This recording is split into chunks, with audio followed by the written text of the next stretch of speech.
Let's have a quick look at how the rate of a chemical reaction is affected by temperature. If the temperature is increased, the chemical reaction rate will also be increased, so the reaction will take less time. Let's have a look at an actual experiment, and then we'll talk about what the heck is actually going on. So here's a setup for a reaction. This reaction is the reaction of hydrochloric acid reacting with sodium thiosulfate. Let's just write that down. There we go. This is going to give us a few things. It will give us some sodium chloride. It will give us some sulfurous acid, but we don't really care about either of those. The part we do care about is this one. It's going to give us some solid sulfur. So the hydrochloric acid, that of course looks like water. The sodium thiosulfate solution, that also looks like water. When we mix them, it's going to look like water. Great. But we're going to form some solid sulfur, and that will turn the reaction mixture opaque. So we'll be able to see through the reaction mixture initially, but then it will become more and more opaque. So what we're going to do is draw a cross on a tile, look down through the test tube, and time until we can't see the cross anymore. So we can see here this test tube is labeled with an H. That one has the hydrochloric acid in it. This test tube over here is labeled with a W for water. We actually have an odd number of test tubes, right? The same number of hydrochloric acid as the thiosulfate plus one extra for water. So this has got the thermometer in so we can measure the temperature of the solutions. But yeah, didn't need to really label it because it's got the thermometer in. The test tubes with no labeled, they have got the sodium thiosulfate. There we go. So what we're going to do is carry out the experiment once at room temperature, and then we're going to light the Bunsen and heat up the water bath. And we'll do the experiment again at a hotter temperature, and then again at a hotter temperature, etc. Okay. Now, as soon as the solutions make contact, as soon as the acid makes contact with the thiosulfate, someone starts timing. And then we just hold the test tube over a black cross on a white tile, and that will look something like this. You can see through it because it's nice and clear. But over a bit of time, it becomes less clear, right? So we're getting pretty opaque now. And by this stage, it's pretty hard to see the cross. We can still see it a little bit. There it is there. Still see it a bit, but it is getting harder to see. And eventually, the reaction mixture will become so opaque that the cross is unable to be seen. And so whoever was looking down the test tube then says, okay, stop timing. I can't see the cross anymore. And the timing is stopped.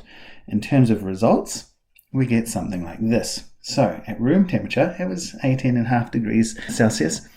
It took 292 seconds until the person couldn't see the cross anymore. So the reaction mixture was so opaque, the cross couldn't be seen. But heat up all the solutions and do it again, and it took less time. And then heat it up, do it again, took less time. And you can see it gets less and less time. So we can see that as we increase the temperature, the time taken for the reaction to proceed gets less and less. Okay, so the reaction rate is increasing with the increasing temperature. Okay, what the heck is actually going on with this? Well, let's take a quick look. Let's say we have this reaction chamber here. And in said reaction chamber, we have some red particles. Let's just do 5 red particles. Let's have a key. Why don't we say the red is our acid, okay? And then we'll have some green particles, and green can be our other reactant, our sodium thiosulfate. There we go.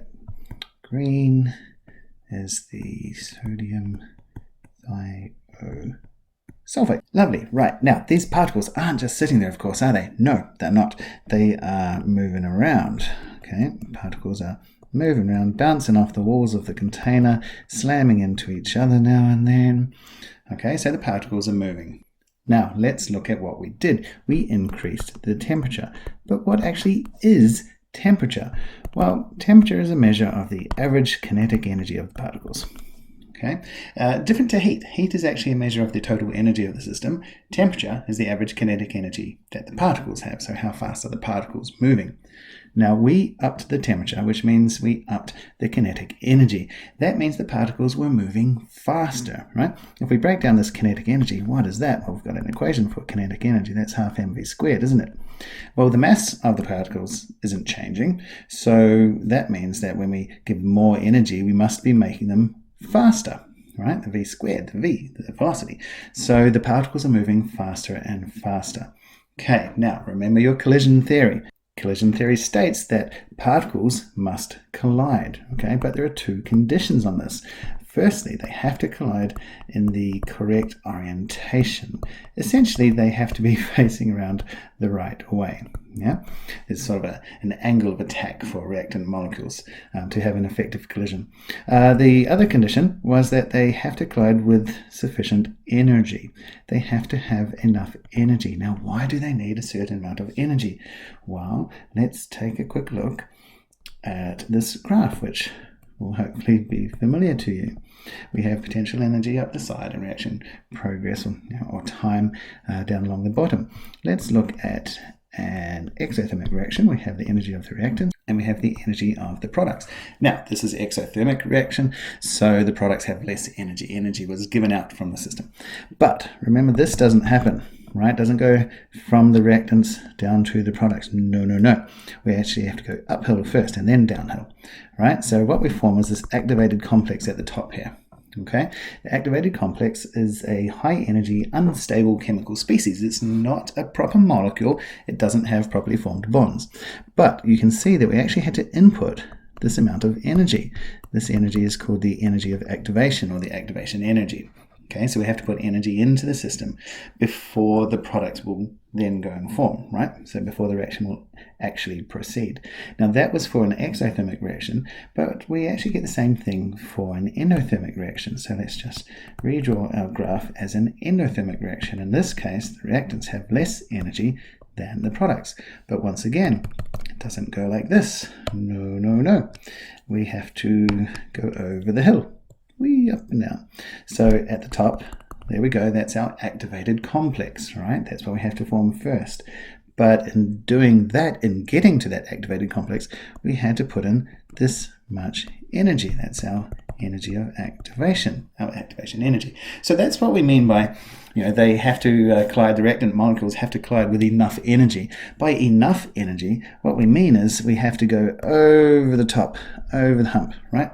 To form that activated complex, which will then go and become the products. So the collisions have to be energetic enough, right? We're not looking with this increasing temperature business, we're not looking at correct orientation, so don't even worry about that one. What we are looking at is the collisions must be energetic enough for the reaction to actually proceed. Well, we're actually going to hit that one in two ways. Firstly, we've already mentioned that by increasing the temperature, there we go, by upping the temperature, missed my line, there we go, by upping the temperature, we are upping the kinetic, missed my line again, can't draw arrows tonight. We're upping the kinetic energy. And by upping the kinetic energy, what we're actually doing is upping the velocity of, I missed the line again, didn't I?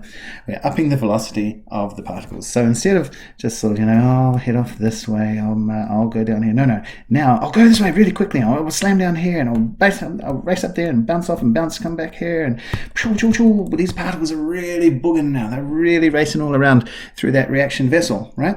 So this means that there are going to be more collisions. Okay, more collisions. But also, because the particles are faster, when they do collide, and they'll be doing that more often, they will be colliding with more energy. Right? So there we go, more energy. Tick, tick. More collisions, and more of the collisions will have a higher amount of energy. So there we go. We're getting more of that condition, which means we're going to get more successful collisions or more effective collisions. Okay, because by upping the temperature, we up the kinetic energy of the particles. That means they're moving faster. There are more collisions, and the collisions will be more energetic. So more energy, more chances that the collision will get up and over that hump. Okay, same thing for an endothermic reaction, more chance that the collisions will get up and over that hump. So there we go. Increasing the temperature, increase the rate of reaction. Don't forget to hit the like button. Yeah, and subscribe to It's Up Here. And here's another video.